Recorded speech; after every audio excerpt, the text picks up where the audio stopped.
Welcome to the Big 12, a four-part series unraveling the history of the conference. This episode, we revisit the short-lived fame and prestige of the conference.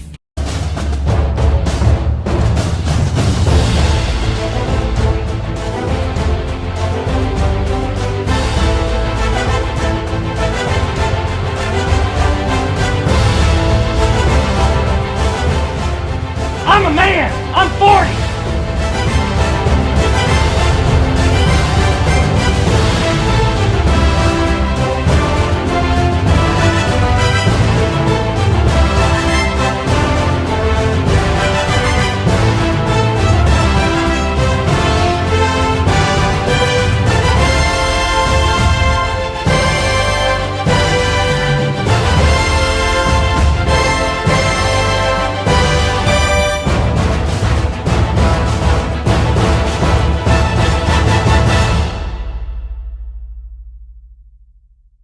Hey, it's 1996, the inaugural season of the Big 12. Recall that Nebraska was defending back-to-back national champions heading into the season. Tommy Frazier was gone, but Nebraska still had head coach Tom Osborne, as well as some transfer quarterback from Stanford named Scott Frost.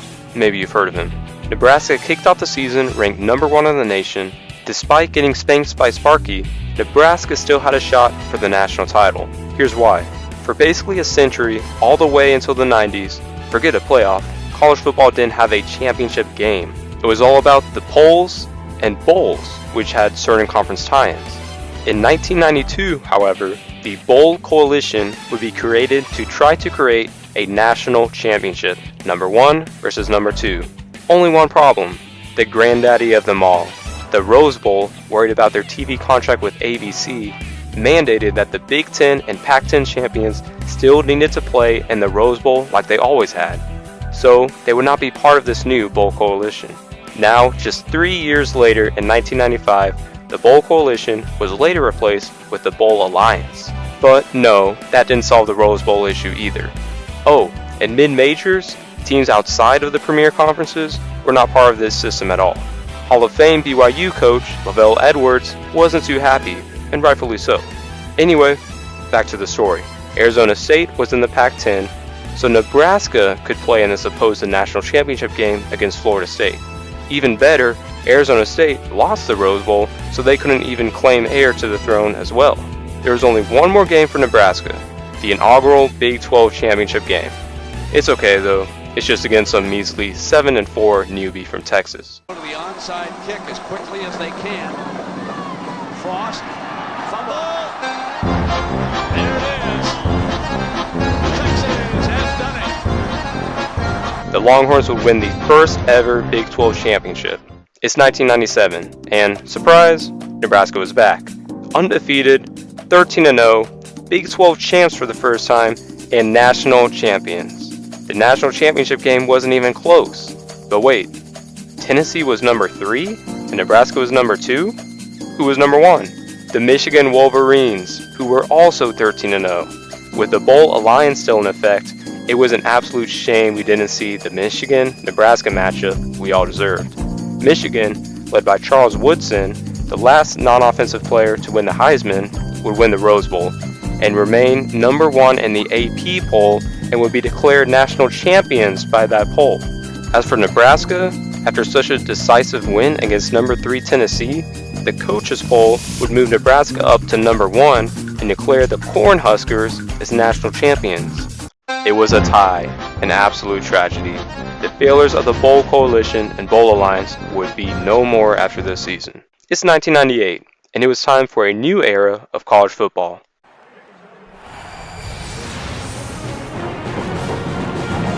ABC Sports proudly presents exclusive coverage of the National Championship game. It's the grand finale of the Bowl Championship Series. The BCS. 4 premier bowl games, one of which would be hailed as the true national championship game between number 1 and number 2. Starting in 2006, there would be an additional game for the national championship on top of the normal bowl game as such. But for now, there was just 4. The Rose Bowl would be incorporated, so the Big Ten and Pac-10 were finally included. The 6 BCS automatic qualifying conferences, which included the Big 12, would have their conference champions make one of these premier bowls. For the mid-majors out there, they could also make it in as an at-large. The conference champions weren't guaranteed a spot, for now at least. How to determine number 1, number 2, and those at-large teams? A formula. In the first years of the BCS, it wasn't that simple, but the gist was it would be a mixture of the human polls, the AP poll, and the coaches poll, and a combination of various computer metrics, which altogether weighed quite a bit. Anyway, legendary Nebraska head coach Tom Osborne retired. So, step aside Nebraska, and hello, Kansas State? Turns out, head coach Bill Snyder would become a legend. The Wildcats would go 11-0. Number 8, Texas A&M, was certainly a worthy opponent for number 3, Kansas State. Don't worry about the number 3 BCS ranking. Number 2, UCLA, would later lose that morning, so if Kansas State won, they would go to the national championship. But it wouldn't be that easy. The Big 12 championship would head to double overtime, but Kansas State was up 33-30 as Texas A&M faced a 3rd and 17 from the 32. Stewart has slot to his left. Using Parker in motion, and Butler takes him. They'll look for Parker on a quick hit. Parker, touchback, 10, 5, in zone.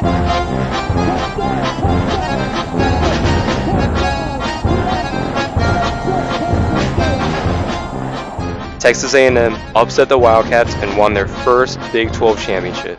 Kansas State's national title hopes were over. After such a narrow loss, though, Kansas State would remain at number 3 in the BCS rankings, so you would assume that's a given to play in one of the other 3 premier BCS bowls. You would be wrong. Number 8, Florida, would be invited as an at-large instead. Number 3, Kansas State, would be stuck in the Alamo Bowl. And guess who they'd run into? Breeze lobs it for the end zone, got him there! Touchdown, Isaac Joe!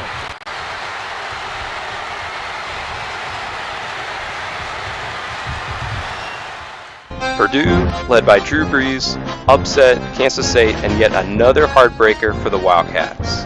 In year 1, the BCS already had a controversy. To fix this, they would create the Kansas State rule, which would pretty much guarantee that the top 4 teams would be invited to a BCS bowl.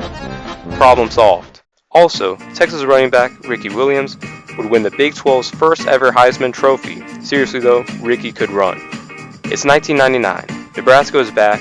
Unfortunately, Texas, who would now improve to 3-0 against Nebraska in Big 12 play, would end the Cornhuskers' national championship hopes in Austin.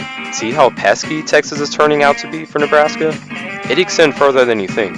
Anyway, Nebraska will get revenge against Texas and win their 2nd Big 12 championship. The Huskers would also go on to capture the Big 12's first ever BCS win in the Fiesta Bowl and finish the season as a top 3 team. The turn of the century would not be so kind to Nebraska, as this would be their last conference title to date. It's 2000, a new millennium, so out with the old and in with the new. Nebraska started off as number 1 in the preseason polls, but Oklahoma would dethrone the Huskers starting this season. Pure perfection. Oklahoma went 13-0, won their first but certainly not their last Big 12 title, and won the Big 12's first ever consensus national championship against Florida State and Heisman Trophy winner Chris Weinke. There was some controversy, although not on OU's part. If you were exhausted after Bush v. Gore in November 2000, you wouldn't catch much of a break. Oklahoma was undefeated and was the undisputed number 1. But there were 3 one-loss conference champions, Florida State, Miami, and Washington. Florida State lost to Miami, Miami lost to Washington, and Washington lost to number 10, Oregon. Washington would be stuck at number 4, but it was a really tight battle between number 2, Florida State, and number 3, Miami. Miami was actually ranked number 2 in both the AP poll and the coaches poll, but remember how heavy the BCS was on computer metrics? Florida State would edge Miami out for the number 2 spot in the BCS rankings. Yet another change would be made to the BCS formula in just year 3. Not to diminish the computer metrics, but to factor in quality wins. Problem solved. It's 2001. Nebraska would have a resurgence. The Huskers would start 11-0, and it wasn't looking like anything would get in their way. Playing a game, so here we have just a huge upset. Jeremy Barnett beats Nebraska, and the goalpost on the left side is down already. That didn't take him in seconds. And I'm sure the one on the right is going to come down too. Whoops. Colorado already had 2 overall losses, but they would win the Big 12 North Division and head into the Big 12 championship game against the new frontrunner of the conference, Texas.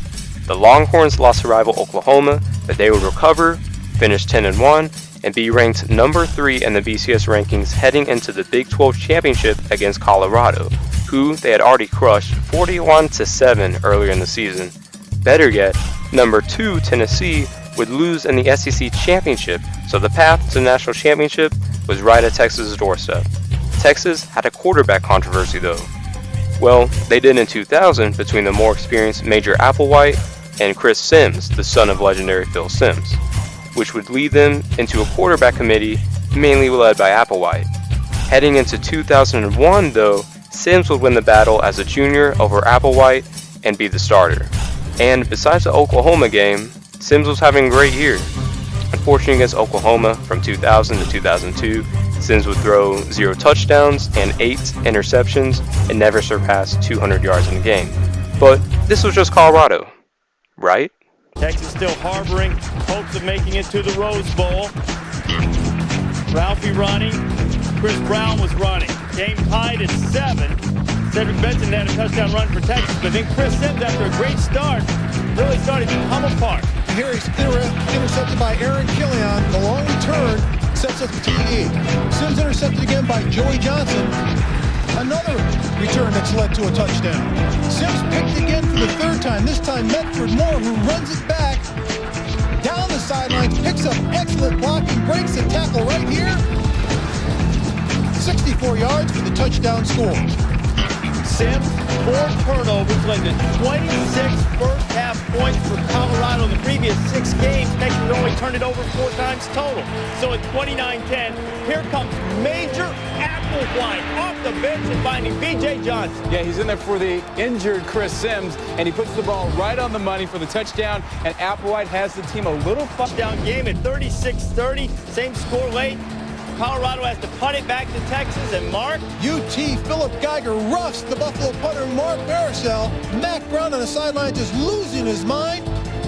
Jeremy Flores up for the field goal attempt, and it's good. 43 yards right through the upright. It is a 2-possession game now at 39-30, but Texas inside a minute to go. Major Applewhite, B.J. Johnson again. It's 39-37, so you have to go for the onside kick. Texas trying to pull out a miracle behind Applewhite's leadership, and that ball never took the big hop. And Daniel Graham, star tight end, Mackey Award candidate, makes the play that saves the Big 12 championship for the Colorado Buffaloes. Colorado won their first ever Big 12 championship. Now what? In both the AP poll and the coaches poll, the Pac-10 champions, Oregon, was number 2. Colorado already had 2 losses, and Nebraska just got destroyed by Colorado and didn't even make the conference championship game. After all, no team who didn't win their conference championship had ever made the national championship in the BCS or even the Bowl Coalition or Bowl Alliance. That would change. Oregon was no good to the computers, and the metrics fawned over Nebraska. It was very close, but the BCS rankings would reverse the number 2 through number 4 in the human polls. It was number 2 Nebraska who would go on to the national championship. They would proceed to be destroyed by number 1 Miami, 37-14, and on top of that, number 3 Colorado would proceed to get destroyed by number 4 Oregon, 38-16. I think it's safe to say the BCS and the computers probably got it wrong. In response, the BCS would diminish the weight of the computer rankings to have the same weight as each of the 2 human polls, but the remaining computer metrics still carried an additional weight that would prove costly in a couple of years. But hey, problem solved. Oh, Nebraska quarterback Eric Crouch also won the Heisman. It's 2002. It was a down year for the conference, but Oklahoma would take back the conference crown and win their 2nd Big 12 championship, tying Nebraska in conference titles. Oklahoma would also win the Rose Bowl and become the first team outside of the Big 10 and Pac-10 to win the Rose Bowl, besides when it hosted the national championship game, since 1946. It's 2003. Expectations were sky high for the preseason number 1 Oklahoma, and they would carry on and go 12-0 heading into the Big 12 championship as the number 1 team in the country. The Sooners were led by quarterback Jason White, who would win the Heisman that season. They'd face a tough Kansas State team in the conference championship. But number 15 Kansas State should be no match for number 1 Oklahoma, right?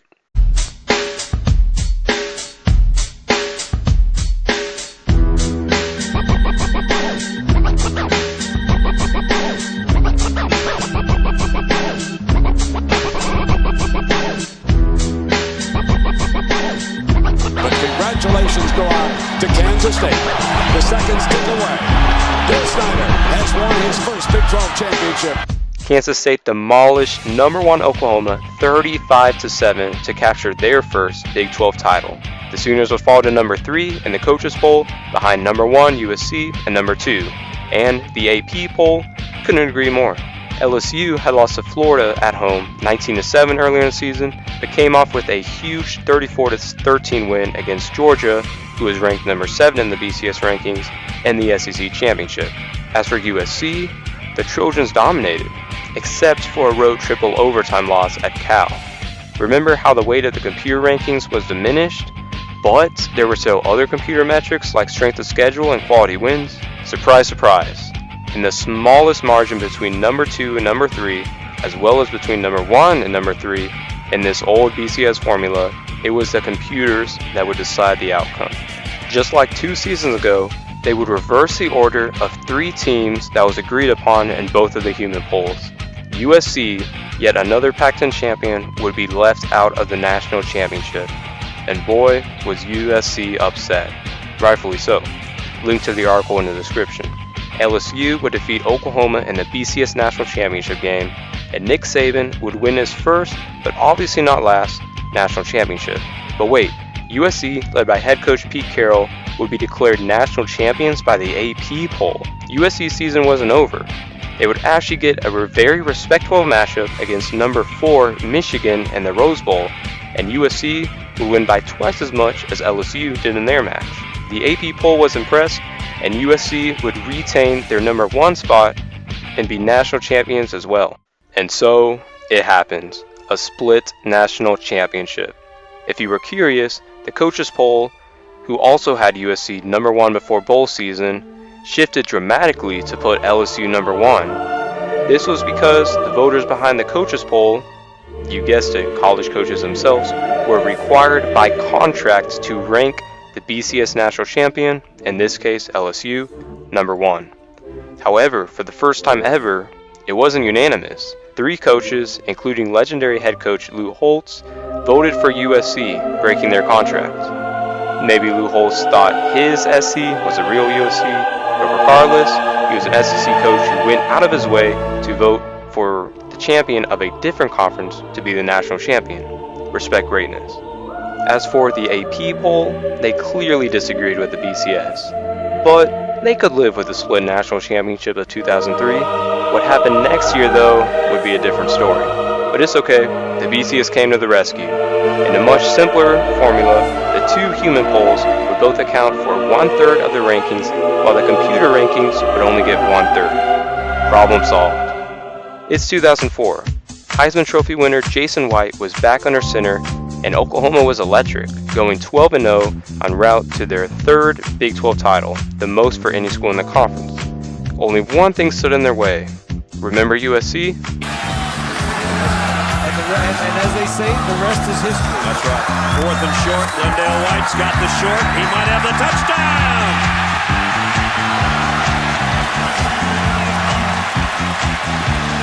Going to be a celebration penalty. I don't think they care. 55-19. OU was no match for USC, and that year's Heisman winner, quarterback Matt Leinart. But hey, USC's win would later be vacated by the NCAA, so claim your national championship? Meanwhile, Texas, led by legendary quarterback Vince Young, who got shut out by rival OU 12-0, would win every other game that season, including a legendary 38-37 Rose Bowl victory against Michigan. Remember this, man, for next year. But should Texas have ever been here? Even dismissing that the Rose Bowl was traditionally a Big Ten versus Pac-10 matchup, there was a prime candidate from the Pac-10 that was expected to take Texas' spot in the Rose Bowl, the California Golden Bears, who had only lost on the road to USC, easily the best team in the country, by 6 points. But who cares? Can't both Texas and Cal make a BCS Bowl? Here's a problem. At the time, there were only 4 BCS games, as the Orange Bowl was used only as a national championship. With 6 conference champions, there were only 2 at-large spots. Actually, just 1. Remember those mid-majors who were always left out? Yeah, so if the best conference champion from a non-AQ conference was ranked high enough, a BCS Bowl bid would go to them. Here's a term of the day, BCS Buster, led by head coach Urban Meyer and quarterback Alex Smith. Ever heard of him? Utah would achieve perfection, 12-0, and the Utes would become the first team outside of the 6 BCS automatic qualifying conferences to make a BCS Bowl. And it wasn't too hard for Utah to be the first to win a BCS Bowl, so there was only 1 at-large spot available for either Texas or Cal. In both the AP poll and the coaches poll, Cal was ranked number 4, and in the new BCS formula, where the human polls accounted for 2/3 of the rankings together, surely Cal would be ahead of Texas, even if Texas won the remaining 3rd from the computers, right? In the second to last rankings of the season, Cal was just a bit ahead of Texas thanks to considerable leads in both of the human polls. In the final BCS rankings, oh look, Texas had a huge lead in the computer rankings, and Texas would be number 4 in the BCS. But wait, before you go smashing a computer, hang on a second. Cal and Texas had the exact same computer ranking percentage as the week before. The human polls were the ones that closed the gap and gave Texas enough of a boost to jump Cal. But why? Texas didn't even play in the final week of the season. Oh, hi there, Mac. Lobbying. Mac Brown fought for his team off the field, persuading voters in both of the human polls to change their vote, even moving Texas up to number 3 and moving Cal down to number 7 or number 8 to close the gap, creating such absurd ballots that weren't really defensible. The AP poll, who declared their own national champion the year before, now had the integrity of its rankings compromised thanks to the BCS system. And the Associated Press had enough. The BCS formula will remain the same, but they would create a new poll, the Harris Interactive Poll, to fill the AP poll spot. By the way, we didn't mention the number 3 ranked team. Auburn, undefeated SEC champions, was left out of the national championship, and it wasn't even a huge deal in comparison to other BCS controversies. Imagine that. Oh, and Cal, don't worry. Kansas head coach Mark Mangino already took care of a rant against Texas. You know what this is all about, don't you? That's right, BCS. That's what made a difference today in the game. That's what made a difference in the call in front of their bench. Dollar signs. Now, and I'm not going to be pushed around, or this university pushed around, because we're not the big spenders, we're not the big BCS team in the league. It's 2005. The Texas Longhorns, led by head coach Mac Brown and quarterback Vince Young, were having a storybook season. Even Ohio State, who was ranked number 4 and would finish number 4, fell to Texas at home in their first ever meeting. Texas returned to the Big 12 championship game for the first time since 2001, when Colorado pulled off the 39-37 upset and killed their national title hopes. 70-3. Colorado didn't stand a chance this time. Speaking of which, up to 2003, the Big 12 was nice and balanced as each division alternated championships every season. Starting in 2004 though, the conference's balance of power headed south for the winter. A team from the North Division would never win the Big 12 championship game again. But anyway, Texas was only number 2 because of the defending champs, USC. Yeah, I know, it's all vacated, but USC was electric. It was time to settle it. Undefeated number 1 USC and undefeated number 2 Texas for the BCS National Championship. One of the greatest matchups and greatest games of all time, held in the granddaddy of them all. 4th and 5. I kind of feel like Joe. I'm too old for this. 4th and 5, the national championship on the line right here. He's going for the corner. He's got it.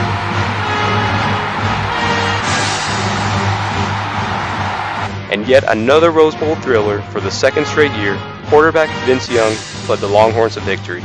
This time, it was for the national championship, Texas' first since 1970 and the Big 12's last. After this season, for whichever of the 4 premier BCS Bowls that was hosting the national championship, they would have 2 games, one for the normal bowl and one for the national championship. So there were now 5 BCS Bowls, including the national championship. Sorry, Cal, just a couple of years late. It's 2006. Texas would find their Vince Young replacement and freshman quarterback Colt McCoy. But despite a 28-10 win over rival Oklahoma, the Longhorns would lose the South Division as McCoy would struggle with injuries in the final 2 games of the season. Oklahoma would take home the division title and defeat Nebraska for the conference title. Now, Oklahoma already had 2 losses, so they weren't in national championship contention. But this legendary freestyle after the Big 12 championship win against Nebraska is certainly worth a championship. Boys is getting quiet. Go on and get crunk. Head back to Longview, Kelly popping trunk. I ain't even tripping. Riding and I'm sipping. Let me come through 4-4, steady tipping. On that new lap. Watch the trunk crack. Let me sit sideways, CB running back. Maybe AP, maybe AD. I ain't even tripping cause we some athletes. Messing with Smitty in the summertime. He get pissed if we don't make our time. But we gon' get it cause we gotta finish. Nebraska Horn Hustlers, man, we diminish.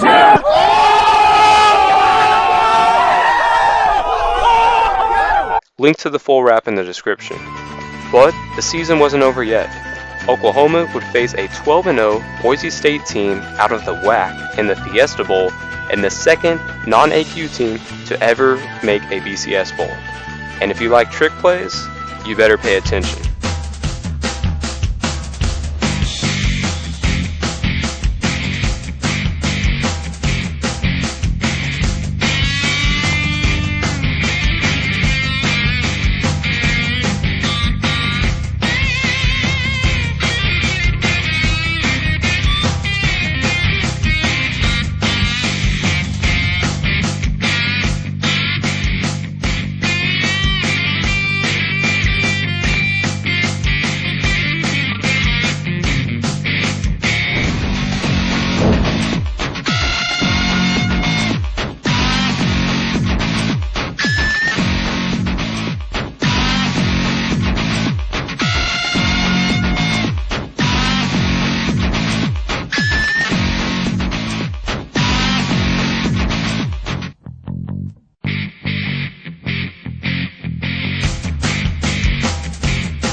Oklahoma fell short to Boise State 43-42 in overtime in an upset that would trigger a season known as the Year of the Upset.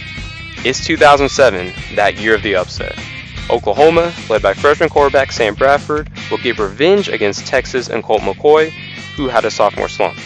However, the Sooners would fall just short in 2 road games, keeping them out of national title contention. The focus, maintaining the theme of the season, fell on the North Division. The week before the Big 12 championship, undefeated Kansas and one-loss Missouri were number 2 and number 3 in the BCS rankings, and they would square off this week. Better yet, number 1 LSU would lose to Arkansas earlier that day, so Kansas and Missouri were practically number 1 and number 2 heading into their rivalry match. Missouri had only lost at Oklahoma. Kansas, believe it or not, was 11-0, including a 76-39 win against the once great Nebraska Cornhuskers. It was a different Kansas under head coach Mark Mangino. Unfortunately for Kansas and quarterback Todd Reesing, Missouri, led by Chase Daniel, torched Kansas's defense and won 36-28. Missouri would now be number 1 of the nation and head into the Big 12 championship for a rematch against Oklahoma. It didn't go so well, and number 1 Missouri would not be headed to the national championship. Things were much better for number 2 West Virginia. Remember them for later. So, in a year where anything seemed possible, it ended up being a battle between big schools all along.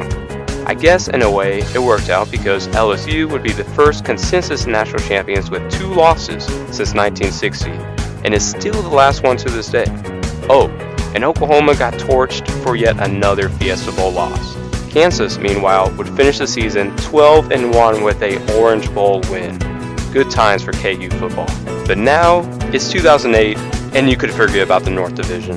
Missouri was the North Division champion, but they were worse than 4 teams from the South Division, even 3-loss Oklahoma State, who beat Mizzou on the road 28-23.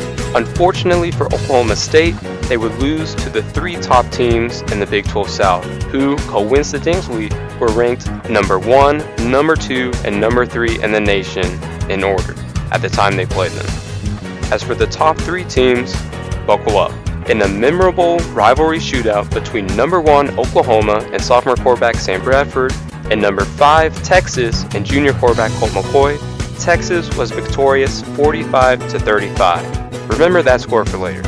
Texas would rise to number 1 and face a new opponent. At Lubbock, this would be one of the most memorable games in conference history. 1 timeout left here for Texas Tech. 8 seconds. Second down now. Deep strike. Got the big man. Crabtree pulls free. And touchdown. Red Raiders with a second to go.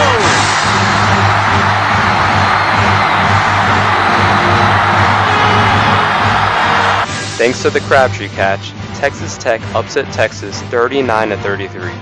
Quarterback Graham Harrell and wide receiver Michael Crabtree absolutely torched Texas defense in what would be their final season at Texas Tech.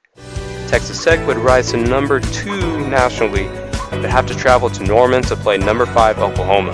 Texas Tech got spanked 65-21, and the Red Raiders' national championship hopes were finished. These 3 teams would only lose to each other, and they would all finish 11-1. So, who wins the division? Whoever is the highest in the BCS rankings. Texas Tech was out of the question, so it was up to Oklahoma and Texas, and this was important. The top 4 in the BCS rankings were Oklahoma and Texas, and 2 SEC schools, Alabama and Florida. Florida would beat Alabama in the SEC championship, so Oklahoma or Texas, if they won the Big 12 championship, would go to the national championship to take on the Gators, led by quarterback Tim Tebow. The coaches poll gave Oklahoma a .0007 point advantage, but the Harris Interactive poll gave Texas a .0021 point advantage. But what did the computer rankings have to say? Both Oklahoma and Texas were the 2 best teams in the nation according to the computers, but it was Oklahoma who was on top by a large enough margin to give the Sooners the number 2 ranking. The disregard for the double-digit head-to-head victory on neutral turf was obviously frustrating for Texas fans, whose national title hopes ended just because of the Crabtree catch. Oklahoma was on to the Big 12 championship, and it was no problem for the Sooners. They would head to the national championship to take on Florida in the national championship game held at the Orange Bowl. But first, absolute Heisman glory. 4 of the top 5 Heisman candidates were from the Big 12. Tim Tebow was a popular pick, and if you're wondering why it was so close, the summary on the right didn't factor in that Colt McCoy and Tim Tebow both had over 500 yards rushing and over 10 rushing touchdowns apiece. Both led their respective teams in rushing. With 55 total touchdowns and nearly 5,000 yards though, the Heisman was Sam Bradford's. Unfortunately for Oklahoma and Bradford though, they would fall to Tebow mania in Florida 24-14. This was Oklahoma's 5th straight BCS Bowl loss and 3rd straight national championship loss. As for Texas, they would take on Ohio State in a rubber match in the Fiesta Bowl. Again, the Longhorns have 2 timeouts.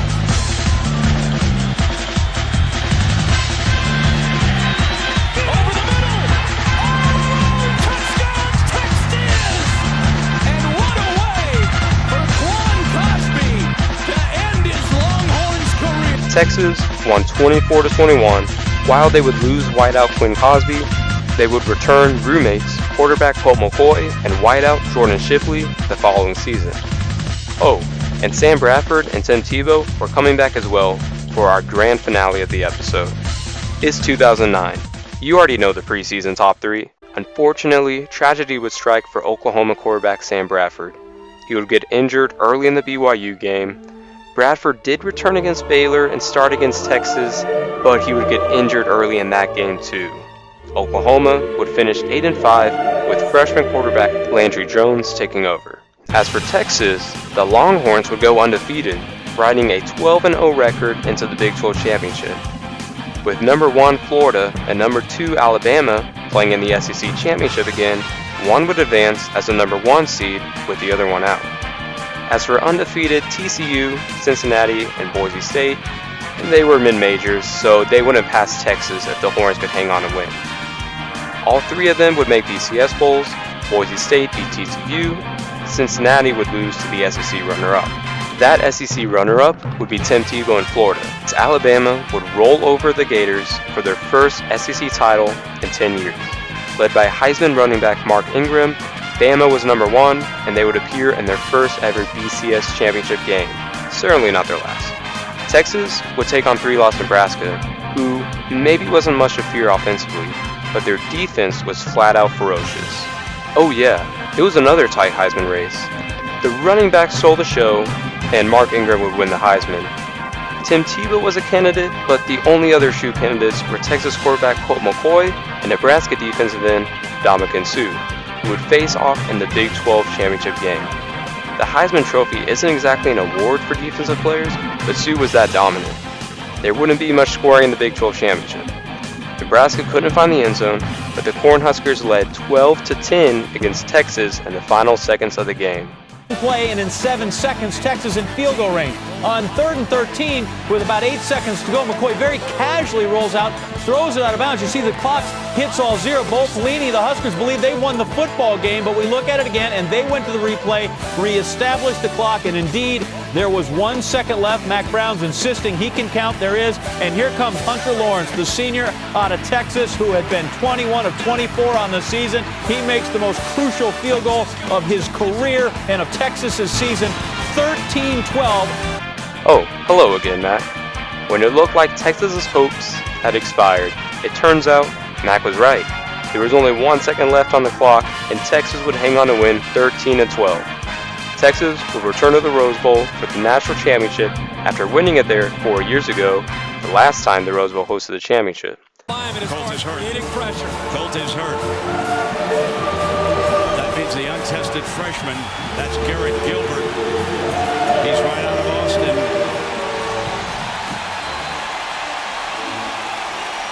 McCoy's on the sideline being tended to. They'll use a timeout to give him a little bit more time. Texas would lead 6-0 at the end of the first, but Colt McCoy's injury would hold him out of the game. The true freshman Garrett Gilbert was thrown into the fire, and Alabama would take control of the game by halftime and win 37-21. This game marks the end of a decade, the end of an era, and a sign of things to come. This win would kickstart the Alabama dynasty under Nick Saban, which would go on to win 6 national championships in the span of 12 seasons. It was also the 4th straight national championship won by an SEC team, and the conference was just getting started. Unfortunately for Colt McCoy and his good friend Sam Bradford, both of their very promising NFL careers would be hindered by injuries, although both certainly had their moments. As for Texas, the Longhorns haven't been the same ever since. The program would collapse, and eventually, the Big 12 would as well. This was the last time a Big 12 team would ever appear in the national championship game, but even darker days awaited the conference, especially off the field. Next episode, we'll chronicle the events of conference realignment and the end of the BCS era. For the Big 12, this was the beginning of the end. Let's close out on a happier note, though. If you want to go after an athlete, one of my athletes, you go after one that doesn't do the right things. You don't downgrade him because he does everything right and may not play as well on Saturday, and you let us make that decision. That's why I don't read the newspaper, because it's garbage, and the editor that let it come out is garbage. Attacking an amateur athlete for doing everything right. And then you want to write articles about guys that don't do things right and downgrade them, the ones that do make plays. Are you kidding me? Where are we at in society today? Come after me. I'm a man. I'm 40. I'm not a kid. Write something about me.